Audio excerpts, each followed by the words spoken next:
Fala galera, tudo bem com vocês? Estamos mais uma vez aqui gravando um episódio do Pod for Work e esse episódio tá sensacional, assim como todos os outros.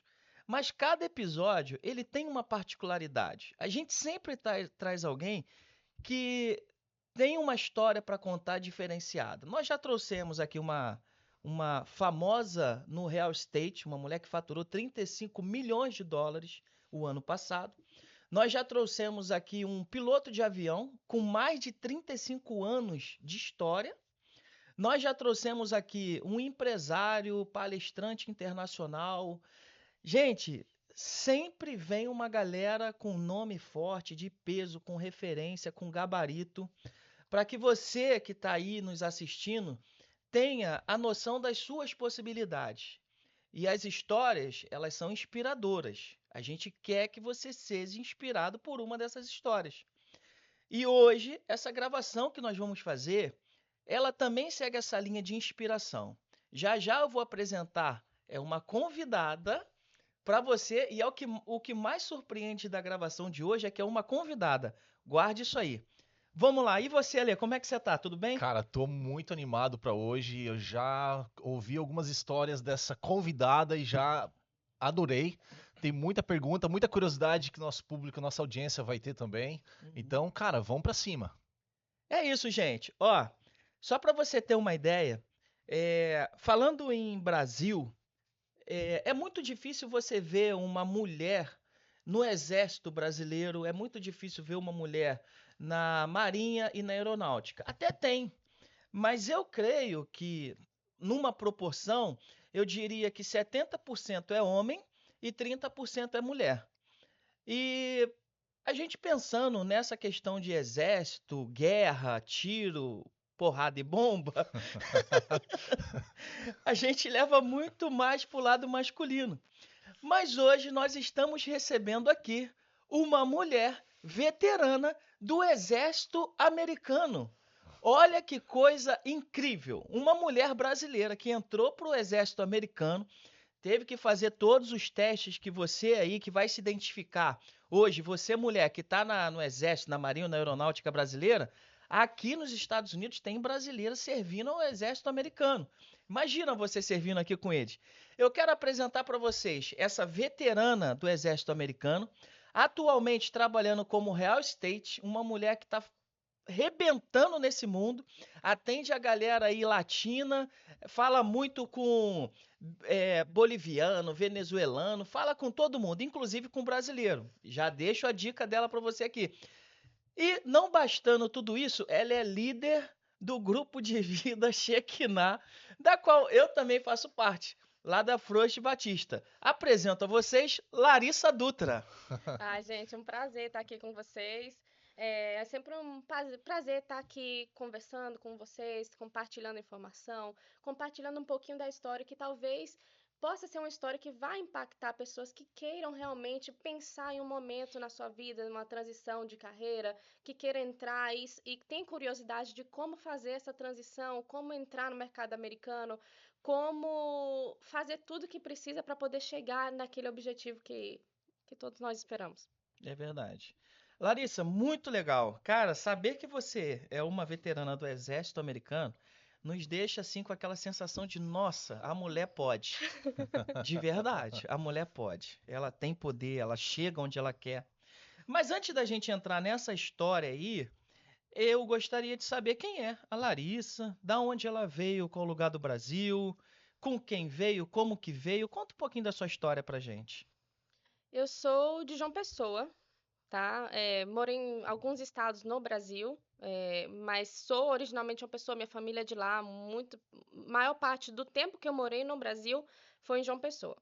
Então, eu mudei para os Estados Unidos. Minha mãe, ela veio um ano antes. Ela já tinha vindo outras vezes e ela veio um ano antes, se programou, porque minha mãe é dentista e tinha consultório, tinha empregos federais. Então, ela se organizou tudo e fez a mudança um ano antes. Eu fiquei no Brasil e depois eu vim com 15 anos.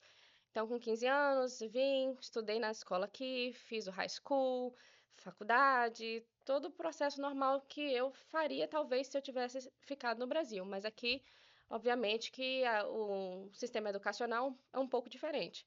E essa foi mais ou menos a chegada, né?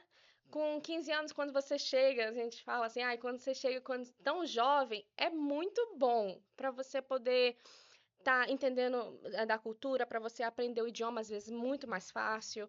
E eu entendo os pais que, às vezes, pensam em trazer seus filhos para poder dar essa oportunidade.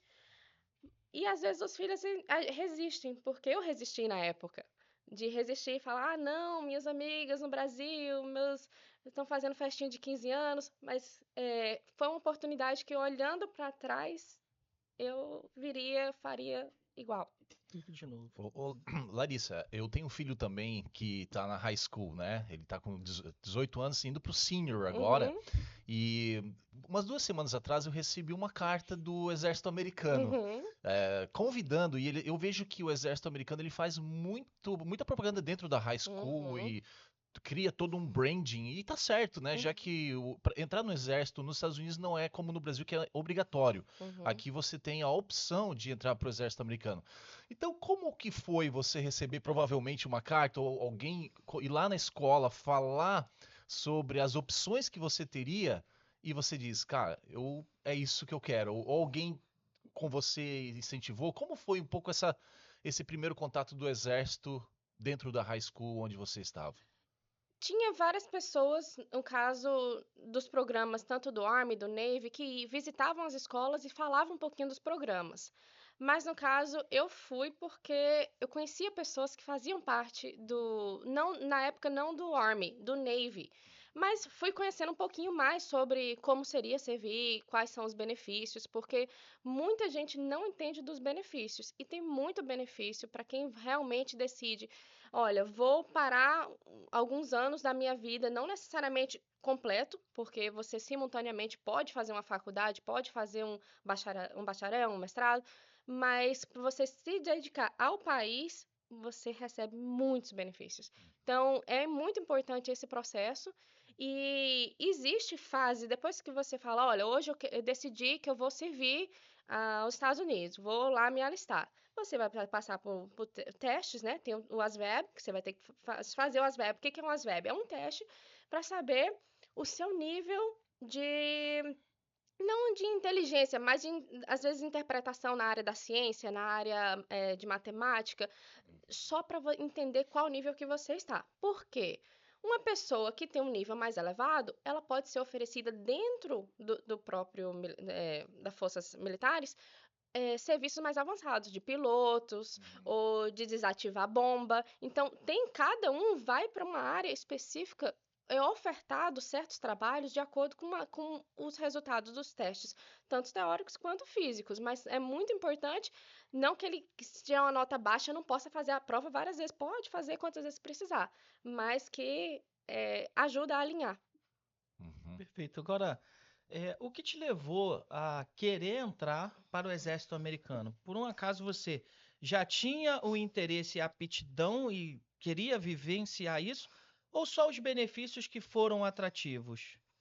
Não, eu comecei a conhecer os benefícios mais profundamente depois que eu já estava Ah, dentro do sim, você nem exército, né? sabia dos Não, eu sabia benefícios. de Algumas algumas coisas. coisas. Ai, que legal, ele paga a sua faculdade. Ok, mas o que exatamente paga na faculdade? Não é de qualquer forma, de qualquer jeito. Então, o que me levou, eu acho que foi meio uma rebeldia de adolescente. Eu sempre fui muito estudiosa, sempre tive notas maravilhosas, recebi scholarship, né, bolsa do Bright Futures, que quem mora aqui na Flórida sabe que existe esse programa de Bright Futures, que é um programa para quem tem nota muito boa e que faz serviço comunitário. Então, eu tinha tudo isso, mas meus amigos tudo indo para a faculdade direto, eu falei, não, eu quero fazer uma coisa diferente. E aí, nesse negócio de fazer uma coisa diferente, e entrei nessa aventura, né? Porque é um mundo diferente, um mundo que a gente não conhece, é um mundo que você começa a explorar e você acaba gostando. E o que que a tua família falou quando você Ixi. falou? A sua mãe. Eu disse, ô mãe, eu vou. Imagina, Douglas, ô mãe, eu vou pro exército americano. Como é que foi essa reação aí da família? A minha mãe não gostou de imediato. No Brasil, as pessoas têm que se alistar, né? É. Então você vai se alistar. E eu lembro que meu irmão tinha sido selecionado. E minha mãe foi falar pro meu irmão não se vir. Então aqui ela teve que ir comigo para falar para mim servir, tipo, dar autorização para que eu pudesse servir. Então no início ela não gostou e eu acho que o choque maior foi depois que eu terminei o treinamento inicial, primeiro dia que eu me apresento na base, uma sargenta me recebeu e aí depois não conseguia me falar nada do que estava acontecendo, chamou outro sargento e ninguém conseguia falar nada do que estava acontecendo. Ninguém queria me contar. Quando eu cheguei, no primeiro dia, minha base já estava sendo ativada para ir para guerra. Eita. Aí Nossa, ninguém já começou não, no nível hard. ninguém queria me contar. Aí me ligaram pro meu recruiter que me alistou antes do treinamento, né? Primeiro seu recruiter vai fazer o alistamento, você vai pro treinamento, o treinamento inicial do bootcamp, e depois você vai pro treinamento especializado da minha área, que era Finance Management, né? Gerenciamento financeiro. Então, quando eu cheguei, que falaram, você vai... a base foi ativada, todo mundo vai pro Iraque, e eles não queriam me contar. Ligaram pro meu recruta, aí falaram, olha, o que tá acontecendo aí, ninguém sabe o que falar, porque a gente não conhece. Ela acabou de chegar o primeiro dia dela e ficou naquela confusão. E falou, não, eu não enlisto qualquer pessoa, não. Se ela tá aí, é porque ela sabe que ela tá aí para defender os Estados Unidos. Você pode falar. E aí falaram, mas terminou nesse momento que a minha base foi, eu não precisei ir, mas tive que fazer todo o treinamento porque estava projetado que eu fosse. Cara. Mas foi um choque e meu pai falava, não, minha filha, essa guerra não é sua. Rapaz, que coisa. Que coisa Imagina o coração do chocante. pai e da mãe. A Uhum. filha vai servir num outro país e já vai direto pra Pra guerra. guerra. E era qual era? Era do Iraque. O Iraque. Uhum. Caramba, não é É. brincadeira não, hein? É. Chegar já no Sim. nível mais alto, né? Uhum. E o que passava nesse coração aí? Tu falou, eu vou servir mesmo, eu- vambora. Eu acho que quando você entra, o treinamento militar, eu acho que talvez seja parecido em qualquer lugar do mundo, mas aqui, principalmente, eles falam we break you down to build you up, que quer dizer, a gente vai te quebrar, te destruir como pessoa civil e vai te construir como militar de verdade. Uau. Então quando você passa no treinamento, você deixa de ser aquela pessoa que se preocupa talvez com emoções, que uma pessoa mais frágil, você para isso e você sabe que ali agora seu foco eu tô ali para proteger meu país. Quando você fala, e você sentiu isso em você também, o fato de você entrar uma pessoa e sair outra, e qual foi durante o processo de treinamento, qual foi a história que mais te marcou, que você falou, cara, eu realmente mudei até o meu mindset com relação à dor, por exemplo? Eu acho que para mim tem a parte psicológica, né, que é do break you down, e tem a parte física. Para mim, a parte que eu tive que superar mesmo foi a parte física. Quando eu entrei, eu estava acima do peso, tive que emagrecer. Tive depois vários problemas físicos dentro do exército, né? Joelho, tipo, cirurgia de joelho, cirurgias no pé. Então, a parte física, para mim, foi a parte mais difícil de superar. A maioria das pessoas que realmente vão para esse tipo de treinamento, a parte psicológica é mais difícil, porque você tem uma pessoa gritando com você na sua cara. E você tem que, yes sir, yes ma'am, tem que fazer o que tem que.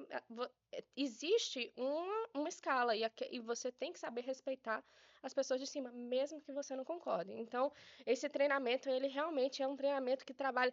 Você vai pensar em tudo, você consegue refletir. E agora, você falando assim, eu lembrei de um momento na base militar que a gente ia para o campo, né? No caso, para meio da mata, acampava, tal, como se tivesse em ambiente de guerra, né? Todo treinamento é como se você estivesse em ambiente de guerra.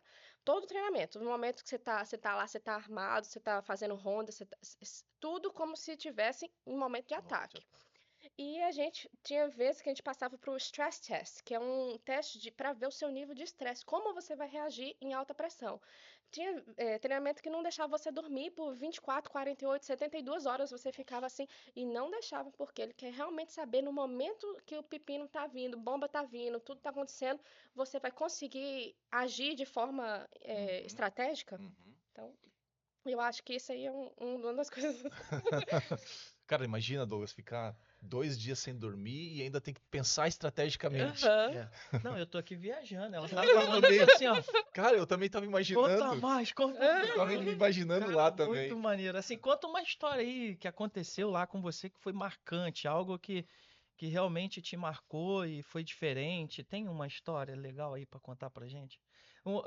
Onde que aconteceu os treinos, por exemplo? Aqui na Flórida não é local de treino, né? Não tem treino por aqui. Ou existe Existe, algum campo por aqui? não, existe bases pequenas do Army dentro da Flórida, Uhum. mas base grande Para não. treinamento, para Para treinar treinamento, tiro mesmo, tipo guerra, igual esse aí que você a que eu comentou. fui foi. Existe na Georgia, Ah, que é o estado mais próximo, no caso, né?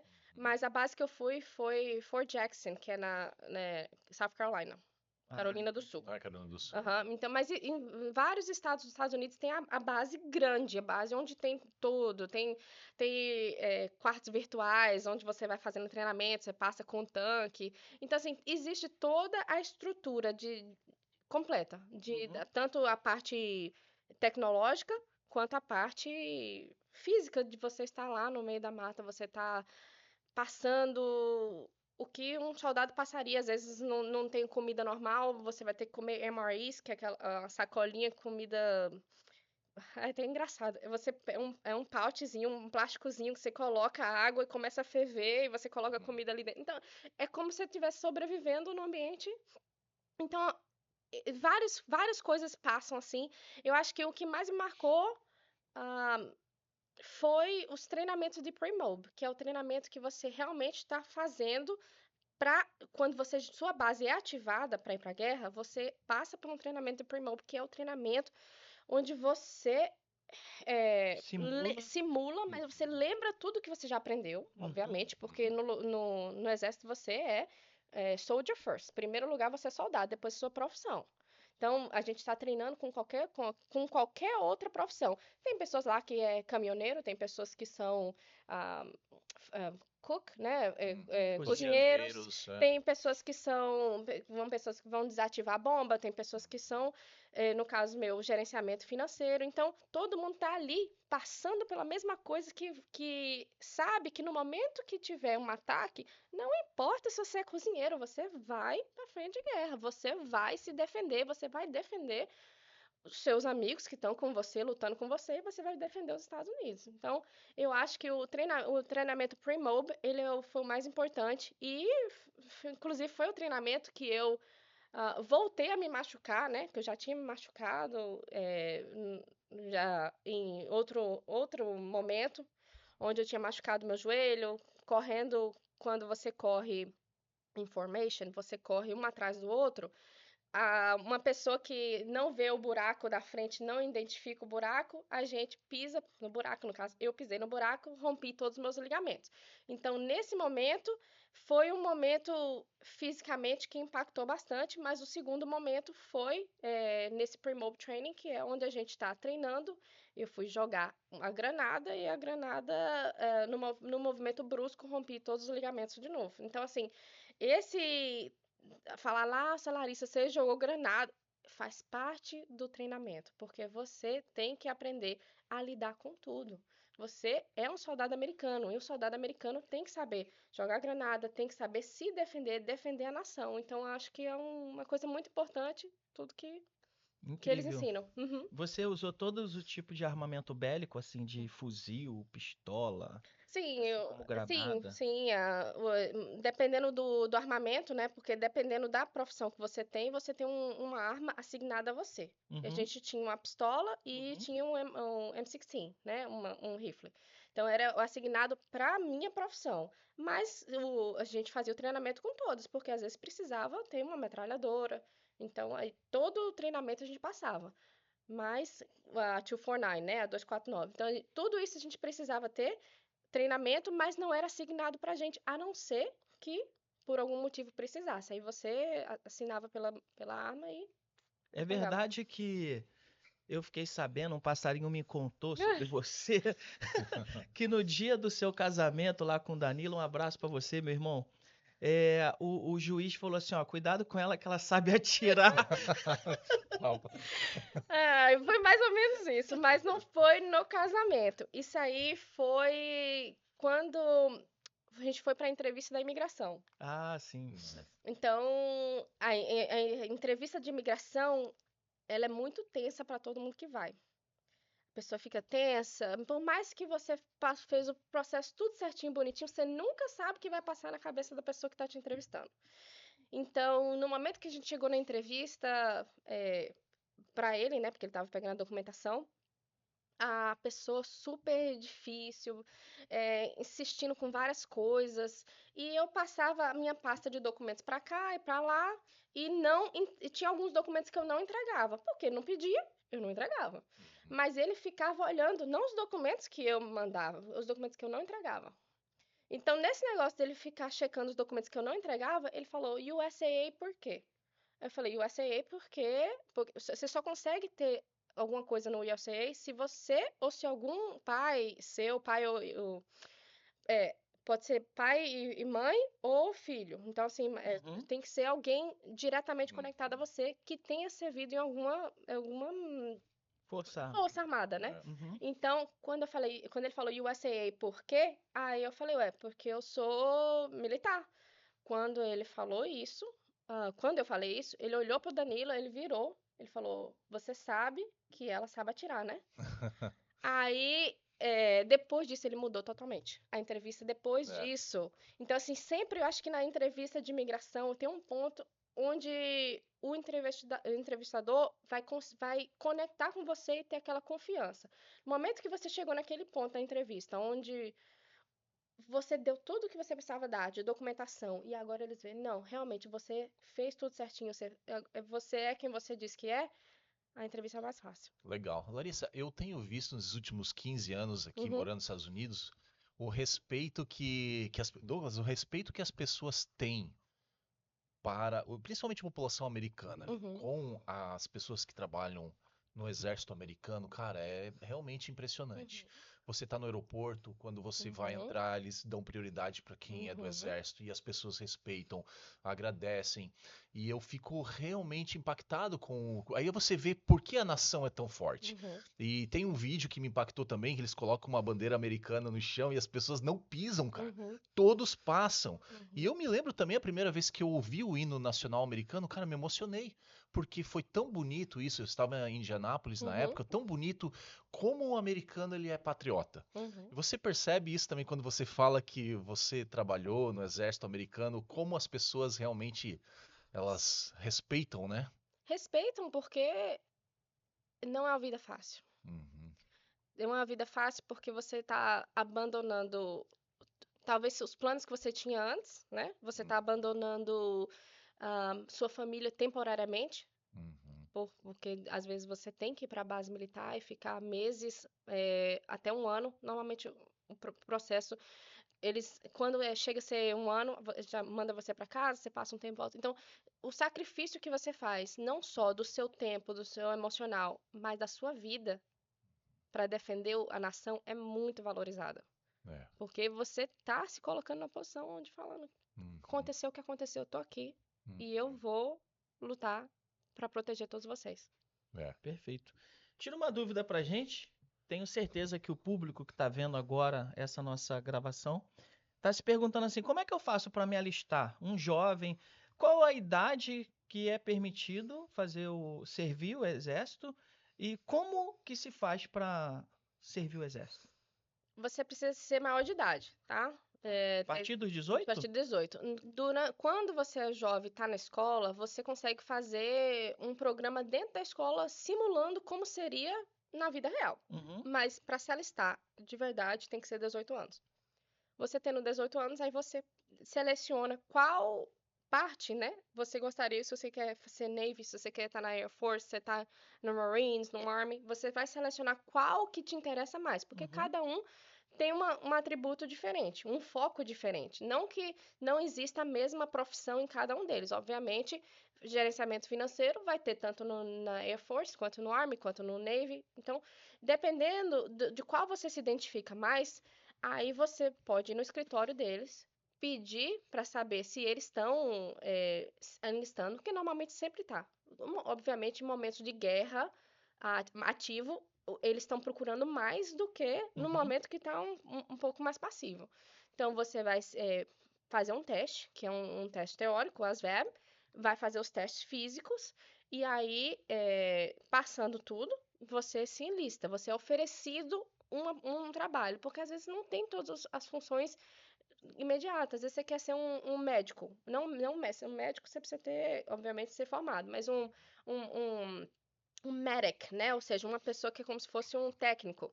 Então, você quer ser um medic e não tem aquele trabalho disponível no momento, então você pode talvez se alistar em um e tentar fazer uma transição depois. A transição é sempre mais difícil. Então, se você tiver a paciência de esperar aquela vaga, às vezes vale mais a pena. Então, vai no escritório, fala com o recruiter, faz o teste físico e teórico e o processo é mais ou menos mais fácil depois disso. Não quero que as pessoas se preocupem, Larissa, mas eu não falo inglês. Não tem problema. Dentro do próprio exército, tem um departamento que pessoas que não falam inglês podem ir para esse departamento. Você vai treinar lá como soldado. Antes de ir para o treinamento oficial, você vai estar treinando as coisas básicas. Vai estar focando em aprender o idioma. Isso aí eu descobri dentro do exército, porque ninguém fala sobre isso. Então, você pode se alistar, você pode ir para esse treinamento, aprende o seu inglês dentro do exército, ganhando dinheiro, e depois você vai para o treinamento oficial, onde você vai aprender a manusear armas, a se comportar como soldado e tudo mais. Ô, Larissa, eu acho que imaginando a pessoa que está ouvindo a gente lá no Brasil, a pessoa deve pensar, cara, será que eu consigo me alistar morando no Brasil e de repente eles conseguem o visto para mim se eu tiver as qualificações necessárias para alguma função específica? Isso é possível? Ou tem que ser residente nos Estados Unidos para poder ter a opção de se alistar? Para poder se alistar nos Estados Unidos, precisa ser residente. Precisa ser residente. Precisa ter o green card, tá? Em alguns momentos de picos de guerra, principalmente quando estava no pico da guerra do Iraque e do Afeganistão, simultâneo os dois, abriram alguns escritórios. Na Flórida, não, mas em Nova York, eu acho que Ohio e, se eu não me engano, Utah. Acho que foram os 3 estados que abriram escritórios para pessoas que tinham visto de estudante. Uma pessoa que não tem visto nenhum, Larissa, eu vim para os Estados Unidos, muita coisa aconteceu, não consegui renovar o visto, não pode, tá? Então, tem que primeiro resolver a parte migratória para poder receber o green card e poder entrar. Agora, se você entrou com green card temporário, não tem problema, tá? Digamos que seja um green card que vai expirar em 6 meses. Entrando com esse green card temporário, o exército paga pela sua cidadania. E o processo é muito rápido, foi muito rápido. Minha cidadania demorou 1 semana. Nossa, que é isso? Cara, eu nunca vi algo parecido. Foi. Minha cidadania durou 1 semana. Foi. Levou 1 semana. Eu fiquei Que isso? Porque normalmente tem um processo, você dá entrada na cidadania. Eu já tinha green card, obviamente, mas aí meu green card ia expirar. Eu tinha a opção de renovar ou eu pegava deixava o exército pagar pela minha cidadania. Não, então pague pela minha cidadania, dê entrada. Quando eu dei entrada, normalmente o processo tradicional é você recebe uma carta, você vai lá e faz o fingerprint, que é o biométrico, né, para checar tudo.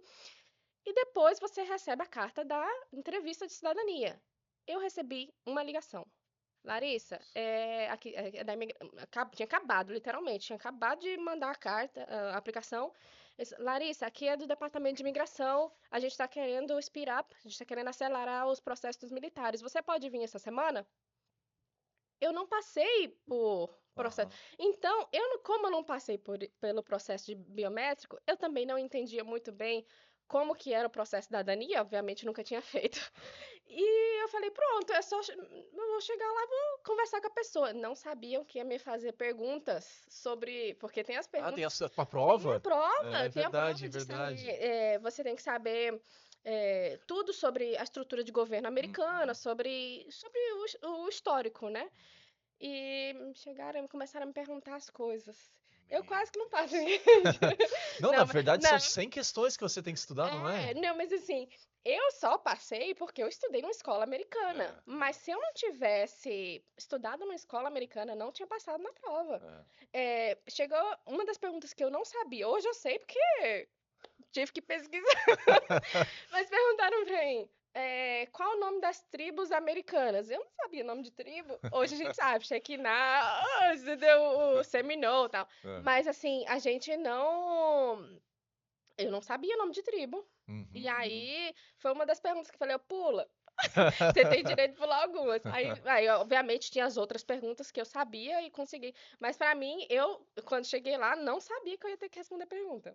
Cara, se você literalmente caiu de paraquedas em uma semana, ganhou a cidadania americana, teve que responder as perguntas sem estudar. E aí, depois quando recebeu, falou, agora... Não. Você ficou mais quanto tempo no exército depois da cidadania americana? Aí, a cidadania foi alguns meses depois que eu tinha entrado, tá, né? já tinha. Então, assim, digamos que eu entrei, aí passei pelos treinamentos todos, aí voltei pra faculdade. Então, acho que eu devo ter sido dentro do período de um ano. Eu dei entrada na cidadania. Eu servi 5 anos no total. Tá. Então, assim, esse foi o período que eu fiquei.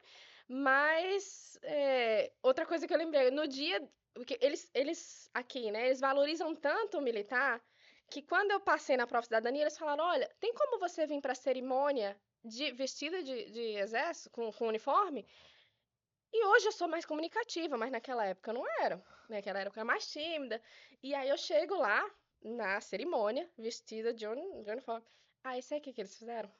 Tem como você ir lá no palco e fazer o Pledge of Allegiance com todo mundo, assim, na sala, com 200, 300 pessoas? Nossa. Aí, eu, sem esperar, lá vai eu subir no palco É muita coragem, hein? e fazer o Pledge of Allegiance. Então, eu tive que fazer. Então, assim, pra mim, mas é porque eles valorizam muito. Então, normalmente, eles têm a equipe deles que estariam fazendo esse tipo de cerimônia, mas eles pararam a equipe deles pra deixar o militar entrar. Cara, me arrepiei até imaginando, cara. Incrível. Essa história é muito boa mesmo. Muito boa. Você viu muito. Desculpa, Douglas. Você viu muito brasileiro lá? No alistamento? Não. Ô, Douglas, você sabe que eu tava lembrando aquele filme, o Bubba Gump? Aham. Que tem um amigo, todo mundo tem um parceiro, né, cara, no exército. Você tinha algum parceiro, algum amigo ou amiga que você diz, cara, vou levar você pra vida? Tipo um irmão que eu tenho aqui que a gente vai junto onde for. Parceiro, assim, normal De ou amizade. brasileiros? Não, pode ser, Não, amizade. a gente faz, se conecta de uma forma tão profunda com quem você serve que você leva essas amizades pro resto da vida, realmente. Nos meus treinamentos, não tinha nenhum brasileiro. Mas, depois que eu passei pelos treinamentos, eu tive uma colega minha que eu falei, vamos, entra. Ela entrou, até hoje ela tá.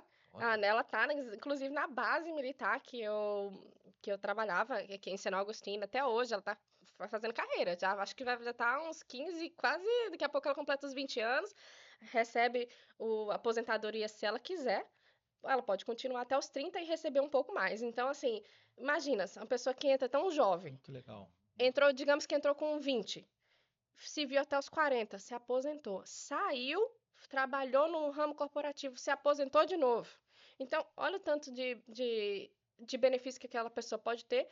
Ela não vai receber aposentadoria de imediato, ela recebe quando tiver na idade, mas ela já garantiu aquela aposentadoria e já pode mudar para outra carreira se ela quiser e continuar recebendo outros benefícios. Incrível. Qual a idade máxima para poder se alistar para servir? Normalmente é 35, mas existe uma papelada que a gente faz que se chama waiver. Ou a gente dá uma exceção, uma autorização para aquela pessoa entrar com alguma restrição, digamos. Em caso de idade, o waiver pode ser até 42 anos, normalmente, tá? Se estiver precisando de soldados, eles liberam esse waiver para você poder entrar. O waiver também serve para outras coisas. Tem gente que tem flat feet, ou seja, pé que uma estrutura no pé que não pisa do jeito correto. E todas essas coisas que são restrições, assim, problemas que possivelmente seriam problemas médicos, existe uma forma de pegar o waiver também para entrar. Uhum. Então, tem gente que tem problema de coração, então tudo isso é analisado. Quando uma pessoa jovem, normalmente não tem nada, mas possa ser que tenha alguma coisa e precise de uma documentação. Existe a forma de aprovar, mesmo que de imediato você receba uma negação. Uhum. Já aconteceu com você alguma história assim, tipo, na época que você estava servindo e você usar arma para se defender? usar arma para me defender, acho que Não, né? acho que não foi necessário. Ok. Já existe assim, com colegas nossos, mas não armas, foram a parte de bombas. Entendeu? Porque lembra que minha base foi para o Iraque, né? Para o Iraque, e eu não fui. Então, o que acontece? Teve uma ocasião lá que a pessoa fica no tower, na torre, monitorando. Cada um tem sua função, tanto aqui quanto lá. Quando você está lá, você vai ser assignado uma função. Então, no caso dessa função, dessa pessoa, era monitorar a torre. Então, tudo que entrava, tudo saía, tinha que saber. E aí, revezando os turnos e tal. E, supostamente, tristemente falando, ambiente de guerra é um ambiente difícil, de escolhas difíceis. É. Então, supostamente, ninguém pode chegar perto da torre. Então, você tem que mandar a pessoa sair. Então, se a pessoa não sai, você tem que mandar sair. E se continuar vindo, você tem que mandar bala. Então, esse caso era uma criança. A criança vinha e mandava sair. E esse colega nosso não quis mandar bala. Ele falou, não, contra as regras, porque supostamente você tem que mandar bala. Criança, eu já te mandei você sair daqui 80 vezes. E a criança continuava. E lá, quando a gente fala criança, a gente pensa nos nossos filhos, nossos sobrinhos. Mas as crianças lá são treinadas a serem carregarem bomba junto com elas. Desde pequenininho, se você vê os treinamentos deles, desde pequenininho eles estão lá cheios de bomba, porque isso é o que acontece lá. Então, ele não quis seguir com as regras e desobedeceu.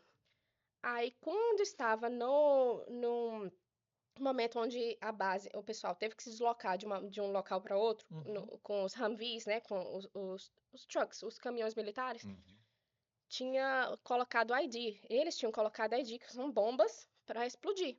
E essa criança foi o que falou para eles onde estava os As ID. bombas. Então, salvou a vida dos militares. Nossa, meu Deus. Então, Ainda bem assim, que hora, hein? então, Ainda assim, bem não atirou então existiu esse momento aí onde que teve essas explosões de ID, mas que foram em áreas que a gente conseguiu desviar. No caso, a minha base conseguiu desviar. E o que fizeram com a criança? Porque numa situação dessa, os caras lá vão Aí ficou. eliminar a criança. Aí eu não sei. Vocês não podem pegar e trazer, né? Adotar. Vamos adotar essa pessoa. Mas aí eu acho que vai da parte de se eles souberam que foi a criança que falou, às vezes ele fala, nossa, sério que eles mudaram a rota? Entendeu? Não vai saber que falou, exatamente, Interessante. Aqui você já precisou dar carteirada em alguém? Tipo assim, ó, aqui eu sou do exército americano. Eu nunca gostei muito de dar carteirada, mas o que eu fazia, porque quando você entra na base militar, você tem que mostrar sua carteira militar, e dependendo do que seja, precisa mostrar documento de carro. Então, eu criei esse hábito hoje em dia eu não faço mais, mas eu criei um hábito na época que no registration, no documento do carro, eu colocava a minha carteira militar lá. Então, quando já teve um caso que eu estava acima da velocidade, eu peguei o documento do carro, que já estava com a carteira militar, e dei. Aí a pessoa fala, você é militar, né? Então, já foram, assim, situações que eu não precisei falar nada, mas como a carteira militar estava lá, Ajuda, né? eles reconheceram e, Ajuda. nossa, não vai correr, hein? Já muda o clima, né? Uhum. Ô, Larissa, eu tenho visto no mundo corporativo, né? Muitos militares, eles saem do mundo corporativo e viram estrategistas de grandes empresas. Inclusive, eu tive alguns amigos dentro do mundo corporativo que eram do Exército. O que faz o Exército transformar essas pessoas em tão alta performance no mundo corporativo? Acho que tudo é disciplina e mindset, né? Então, você cuida da parte mental do soldado, né? Então, cria aquele ultra foco. E esse ultra foco, junto com a disciplina, faz com que ele vai fazer qualquer projeto. É por isso que muitas empresas gostam de contratar militares. E existe feiras de trabalho só para militar, onde você realmente, um militar que está saindo da base militar e quer um trabalho corporativo, um dos benefícios que você tem, que você vai ser visto com por grandes empresas nesse ramo, onde eles estão buscando o quê? Pessoas altamente focadas, pessoas com disciplina, pessoas que sabem obedecer o chain of command, ou seja, sabem obedecer a escala, né? Se seu chefe está ordenando certas coisas, ele sabe toda essa parte e sabe que você sabe que você é bom em estrategizar. Sim, da estratégia do negócio, Strategize. strategize. Então, eles sabem tudo isso e aí ajuda com que você seja bem sucedido no ramo corporativo. Então, obviamente, se vindo no exército ou na Navy americana, você obviamente sabe vários idiomas. Isso já ajuda bastante. Então, aí você vai saber funções específicas, vai saber sistemas, vai entender de tecnologia. Tudo isso te coloca... É um grande atrativo para a área corporativa, né? Incrível. Ô Douglas, e a área 51? Será que existe mesmo, Douglas? O que você acha, Larissa? Ai, você vai ter que definir a área 51 pra mim, que eu não sei o que é a área de... Me ajuda com a área 51. Porque tem em Nevada uma área que é muito... até as pessoas vão até um ponto, mas depois você não pode entrar mais, que eles chamam de área 51. É mais tecnologia extraterrestre e toda a tecnologia de reversa de naves que o governo americano não fala para o público em geral. Aí... Não, o que é que existe? Existem áreas específicas baseado em tipos de security clearance que você tem. O que é o security clearance? É a liberação de segurança. Então, cada pessoa dentro dessas forças vai ter um tipo de segurança. Um soldado normal, o nível de segurança dele é baixo. Você vai subindo, vai ter momentos que até se você está no topo do security clearance, você vai ter que ter, se você tem a nacionalidade dupla, você vai ter que liberar a sua nacionalidade, rejeitar a nacionalidade brasileira para poder chegar no topo do topo do topo do topo do security clearance. Então, tem coisas que tem armamentos que tem pessoas que não tem como ver. Tem não só armamentos, mas o orçamento. Se eu estou pedindo um orçamento para comprar tantas armas para tal invasão, vamos planejar uma invasão em tal território. E não é todo mundo que pode saber quantas armas vão ter. Não é para todo mundo que pode saber qual tipo de arma vai ter, qual tipo de munição. Então, existe essa parte e existe, claro, essa parte que você está falando aí, que esse termo 51 eu não conhecia, mas realmente essa parte de estudos, além do que o público pode conhecer, de naves, essas coisas, são os OVNIs, né? Isso aí é um estudo de um departamento específico, ultra secreto, porque eles não... Tem coisa... Imagina se eu chego aqui hoje, olha, o tal lugar vai ser invadido.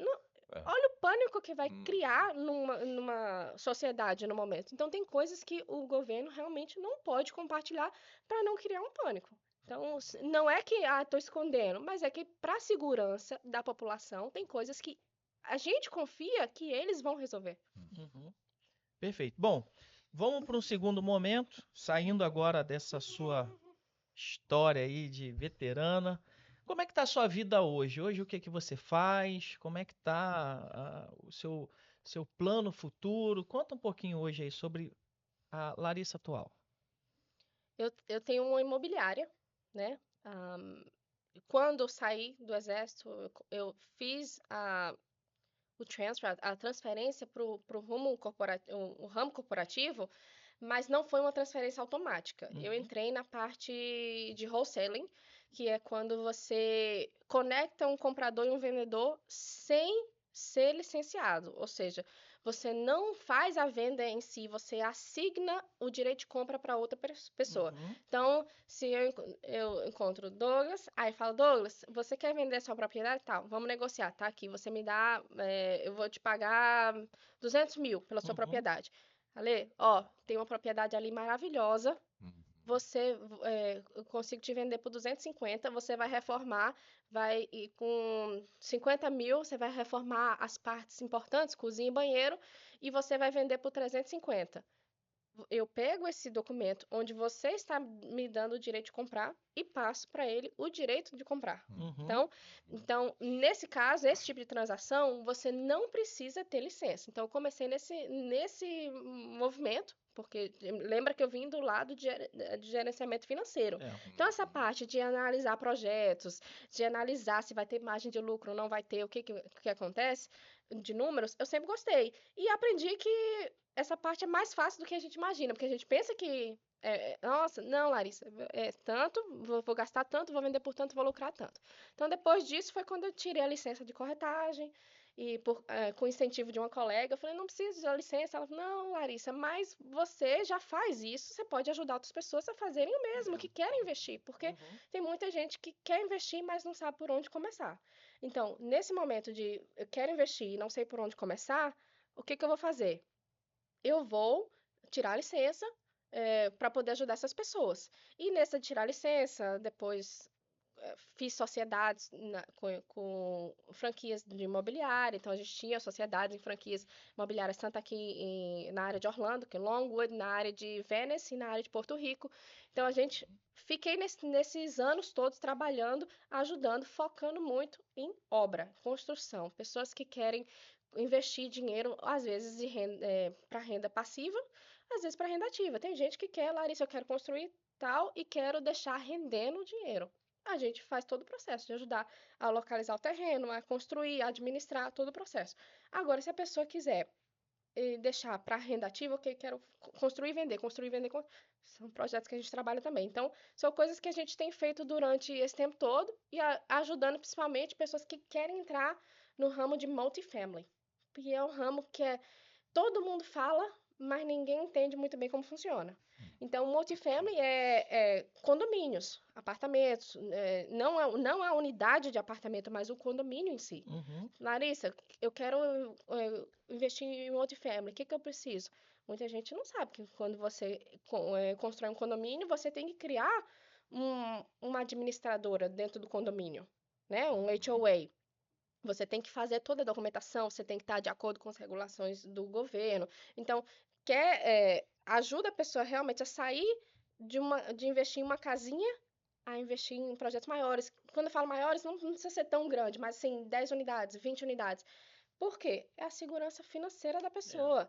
Se uma casa está desalugada, a pessoa está perdendo dinheiro. Se a pessoa tem um multifamily de 10, 20 unidades, um inquilino saiu, você continua tendo aquela renda. Então, isso aí foi o que eu tenho focado nos últimos anos, ajudando as pessoas a aprender a investir e a realmente aplicar esse conhecimento no investimento.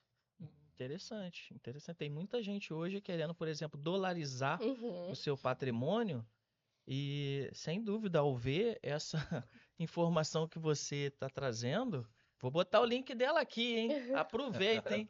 Já faz o contato. Muito bom, Larissa. Então, assim, hoje parece que, pelo que eu vejo, né, a situação atual do Brasil, né, está passando por algumas crises políticas e isso tem gerado um desconforto na sua grande maioria. Então, sem dúvida, as pessoas estão querendo sair do país por algum motivo dessa crise.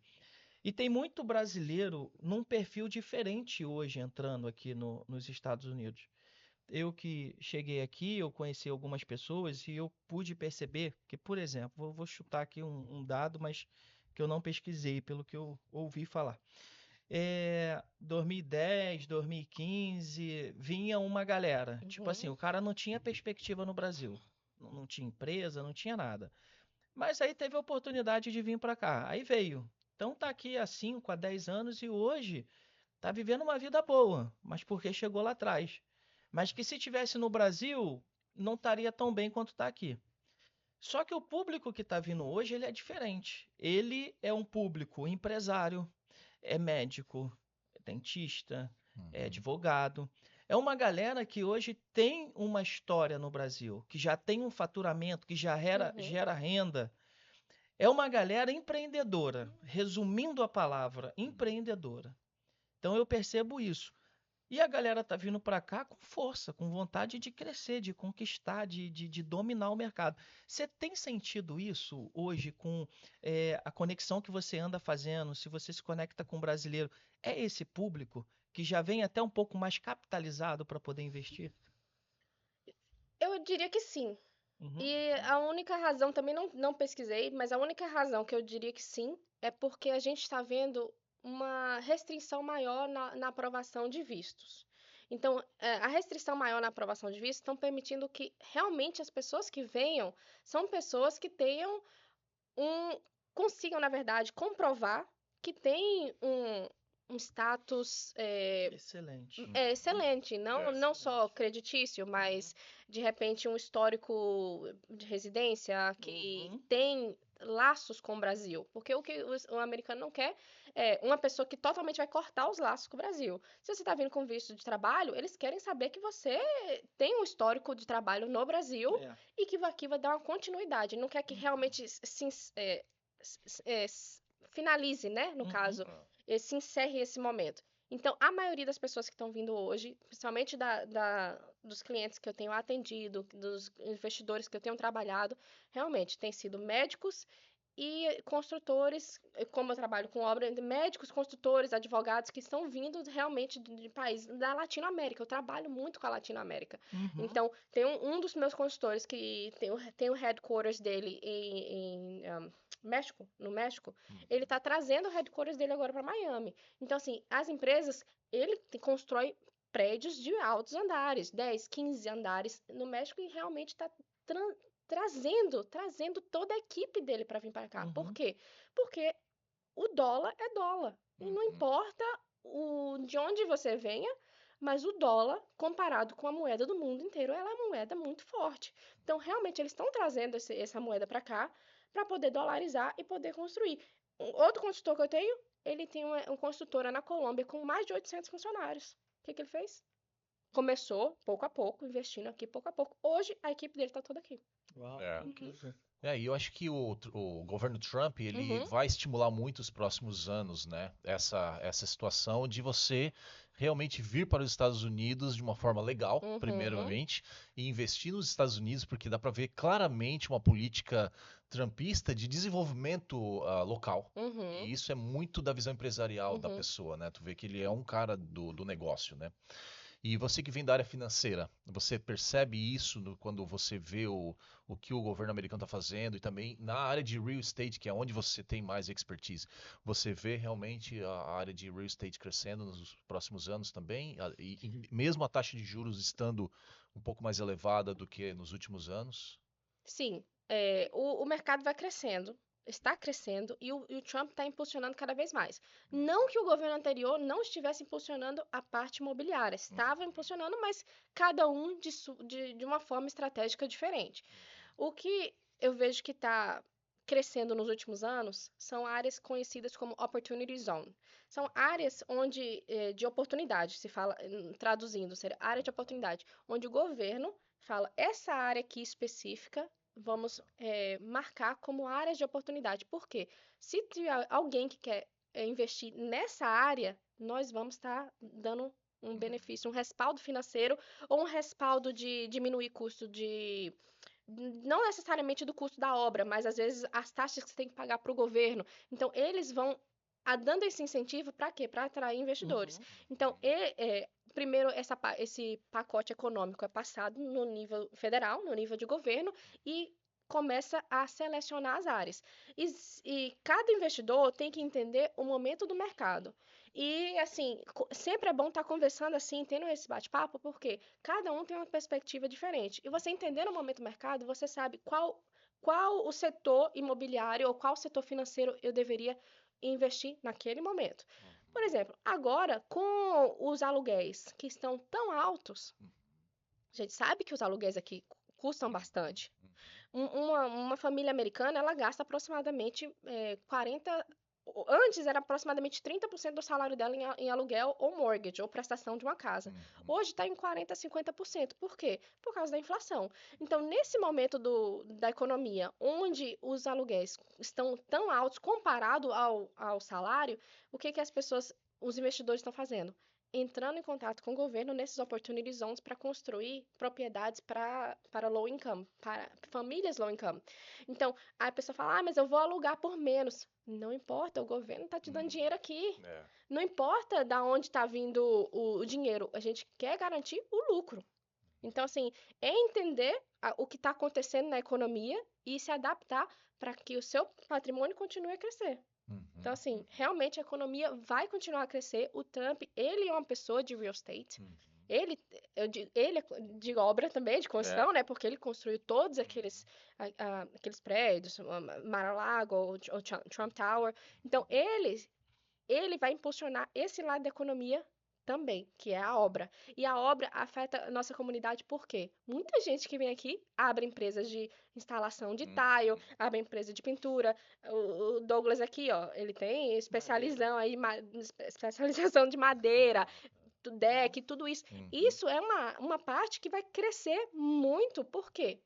Impulsiona o real estate, a gente consegue ou pegar o lucro imediato nos aluguéis, ou impulsionando com o dinheiro do governo, para que tenha o investidor tenha aquela renda garantida e, simultaneamente, vai ter as pessoas fazendo as obras, as empresas, tudo sendo conectadas, as financeiras, os bancos, tudo se alinhando para poder fazer aquele projeto acontecer e fazer a economia girar, porque o dinheiro entra dessa forma e aí a pessoa vai usar esse dinheiro para pagar a escola de filhos, vai comprar mais, vai comprar mais no Walmart, o consumismo em si de um governo capitalista.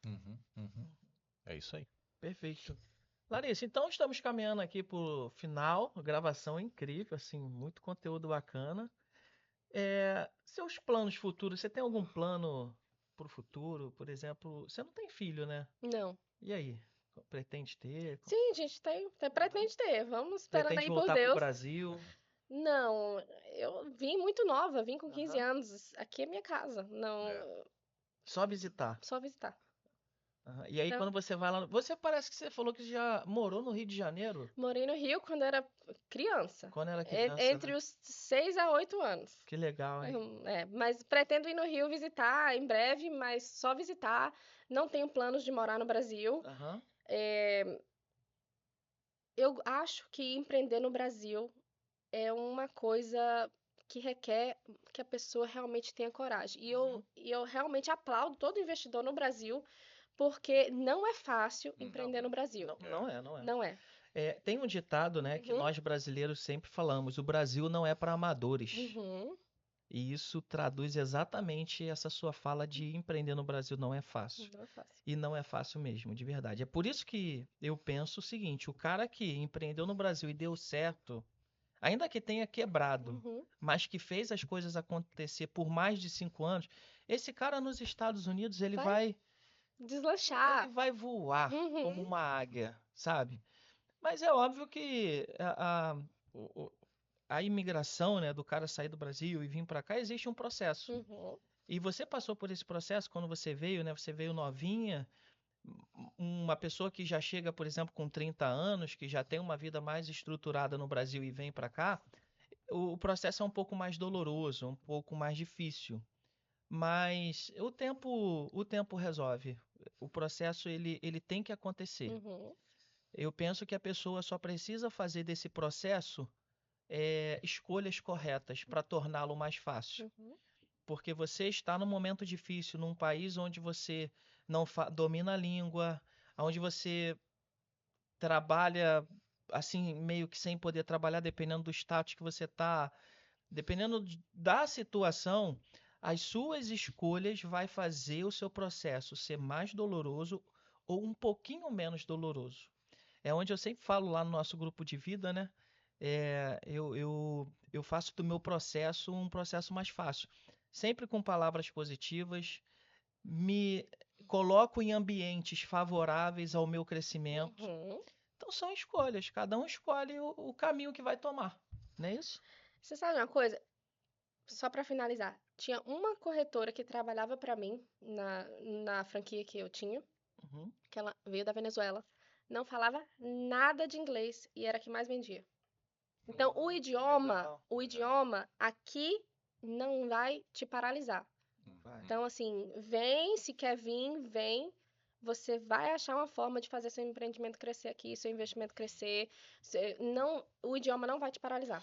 Eu sempre falo que o idioma, a gente se cobra muito, mas entre a comunidade mesmo brasileira, ela cobra muito entre si se você fala bem ou não inglês. E eu vejo que o americano, cara, ele não tá nem aí se você fala mim vai, mim foi. Ele quer saber se você fala. E ele admira o fato de você tentar. Aham. Isso eu aprendi junto com os americanos, cara, isso me deu uma liberdade. Uhum. E realmente tirou um peso das minhas costas e dali pra frente eu só fui no inglês. A gente se cobra. Uhum. Vamos ter que parar de se cobrar. Eu Uhum. acho que as escolas de inglês do Brasil é muita gramática e muito verbo to be, né? E a gente tem que começar a pensar que a gente tem que ter liberdade. A língua é o fato de se comunicar, né? Uhum. Então eu imagino que essa venezuelana, né, deve ter Nossa, foi com energia mesmo Uhum. pra venda e vamos embora, sem barreiras, né? sem barreiras. Ela nunca desistiu, ela ficava postando no Instagram, porque hoje em dia toda empresa tem que estar nas redes sociais, né? Então ela postava e pegava as clientelas dela, não sabia, o cliente ligava, o outro corretor ligava, ela falava, me escreve, aí ela pegava, copiava no Google, traduzia. Não, gente, conseguia resolver tudo. Boa. Excelente, muito bom. Eu percebo que você, com relação ao seu trabalho, você tá fora da bolha brasileira. Eu vejo isso, eu te acompanho. Normalmente. Não que eu não trabalhe com brasileiros, mas a minha clientela maior hoje não foi por escolha, foi porque realmente quando eu entrei no ramo imobiliário e entrei em sociedade com as franquias, meu sócio era de Porto Rico. Então, minha equipe toda era de Porto Rico, e aí meus construtores, comecei com construtores de Porto Rico, depois entrou construtores de Colômbia, Venezuela, e aí ficou mais no ramo latino. Temos consultores americanos, temos investidores americanos, mas hoje em dia mais de 95% é latino. Uhum. Eu vejo seus vídeos, tudo você falando inglês, é bem legal, você tá bem focada nesse público, né? Uhum. Interessante. Agora, tira uma dúvida pra gente aqui no particular. Você veio com a Maserati hoje? Bem... Uau, gente, ela tem uma Maserati. Sério? Tem ali. Aí eu tava ali, essa eu tenho que te contar. A gente tava no grupo de vida, né, que é popularmente conhecida como Célula, lá da Fruit Batista. E aí quando acabou a célula, eu tinha parado meu carro assim. Aí eu vi um carro branco, eu falei, nossa, que carro lindo, cara. Aí veio o marido dela logo depois de mim, ele falou, é meu. Eu falei, caraca, Danilo, que carrão maneirão. Ele vai lá dar uma volta. Aí ele botou no modo esportivo ali. Nossa, é maravilhoso. Ele falou assim, ó, vamos pegar aquela reta lá, acelera agora. E ela Meu dentro do carro. Irmão, o carro vai blá, blá, blá, blá, blá. Um barulho no motor que parece que você tá num carro da Fórmula 1. Que É legal. muito interessante. A Maserati costumava construir os carros deles com o motor da Ferrari. Então, Nossa. esse carro ainda tem o motor da Ferrari. Mas hoje, os carros mais novos, os carros dos últimos anos, já não tem mais motor de Ferrari. Aí, se você quer Ferrari, você tem que comprar Ferrari. Tá. Mas esse, realmente, é uma Maserati com motor de Ferrari. Uau. Então, assim, é um carro muito potente. Mas quem gosta disso mesmo... É o público específico, né? Normalmente tem a pessoa que gosta desse tipo de... Eu já não me preocupo tanto com o carro. Quem escolheu o carro foi Danilo, meu esposo. Tem uma vez que tinha um carro... Eu não sou de prestação em carro. Aí do nada eu falei, tem um Mustang tão bonito lá fora. Aí ele falou, nossa, Larissa, nunca fala de carro. Deixa eu ver esse Mustang. Era uma Ferrari. Nossa, realmente você entende muito de carro. Aí ele falou, do céu, é uma Ferrari. Não, mas eu falei, mas tinha um cavalinho. É isso, eu acho que o carro aqui é acessível de uma maneira absurda, Sim, sabe? Uma verdade. coisa que nunca, não necessariamente nunca, mas é muito difícil para um brasileiro que mora no Brasil conseguir. Ou mais que empreenda, porque você está empreendendo, mas você tem funcionário para pagar, tem a folha, tem contador, tem todos esses gastos para manter a sua empresa, que talvez pegar aquele dinheiro e investir num carro desse porte não é a prioridade. Então, aqui é um lugar mais acessível, onde você realmente pode falar, não, esse dinheiro aqui vale para esse carro. Vou comprar. É verdade. Eu gosto muito da Mercedes, né? Eu tenho um sonho de ter uma Mercedes. E aí lá no Brasil, no ano passado, eu estava pensando em comprar um carro e aí eu comecei a pesquisar. Aí vi uma Mercedes, tava 160 mil reais. Essa mesma Mercedes aqui custa 10 mil dólares, a mesma. a mesma. É, diferença, né? Uhum. Brutal, né? Brutal. Como a moeda é forte aí, né? O dólar é forte nesse ponto. Mas isso aí é um problema econômico, né? Porque a gente tá falando, pô, qual a diferença? Por que esse carro vale tanto aqui e vale X aqui e no Brasil vale muito mais? Aí vem as tarifas do governo. Então, assim, É.